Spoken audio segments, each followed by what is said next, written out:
Aujourd'hui, on va vous parler de la biodiversité faunique qu'on retrouve ici au Marais Léon-Provencher. Il y a une très grande diversité dans les mammifères de toute grandeur. On a eu l'occasion de faire du prélèvement ici au Marais Provencher dans les premières années. On a capturé un certain nombre de musaraignes.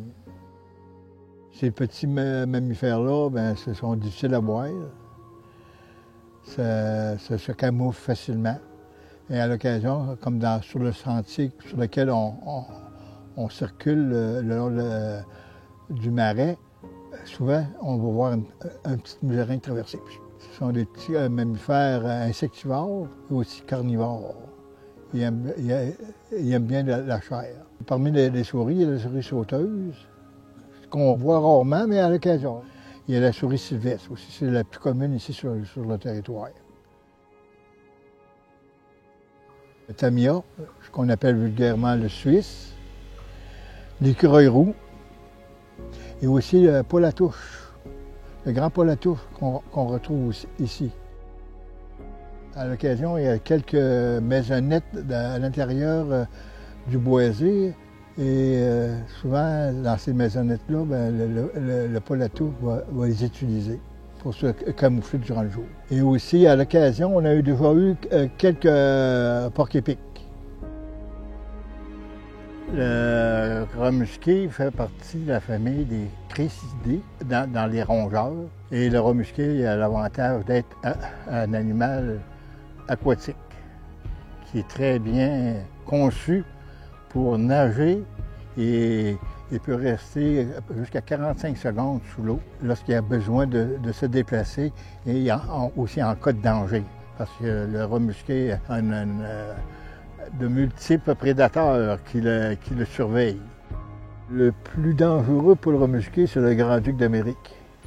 Parce que lui, il peut chasser de nuit et de jour. Le renard roux, qu'on retrouve ici aussi à notre niveau. Le rat musqué, sur le marché des animaux fourrures, c'est une des plus importantes. Le Marais Léon-Provencher est très bien adapté pour le rat musqué parce qu'il retrouve à peu près tous les types des plantes nécessaires pour la construction de sa hutte. La hutte, c'est 1 mètre à 1,5 mètre de hauteur et à peu près environ 2 mètres de circonférence. Dans la hutte, il y a un genre de passage sous la hutte qui les amène à l'eau libre. Même s'il y a de la glace, ils vont réussir à se trouver un endroit où il peut y avoir une fissure dans la glace pour respirer. Le rhizome va lui servir de nourriture parce que le rat musqué apprécie beaucoup le rhizome de la quenouille. Les pommiers sauvages, comme on retrouve ici un petit peu plus à l'est, le rat musqué, il va apprécier une bonne pomme sauvage. Le nombre de jeunes peut être de 5 à 10 petits rats musqués. Ça prend ça parce que si la population de rats musqués veut survivre, il faut qu'ils produisent beaucoup. Parce qu'ils ont tellement de prédateurs. Pourquoi on l'appelle rat musqué? Parce que ça sent le musc. Puis quand quelqu'un manipule ça le printemps, disons, les trappeurs, là, ils s'en aperçoivent. Les glandes de muscles, les glandes anales, ils sentent le muscle assez fortement. Pour le rat musqué, c'est très important. Aussi, ces glandes-là lui servent à lisser son poil, protéger son poil, pour que le poil résiste à l'eau.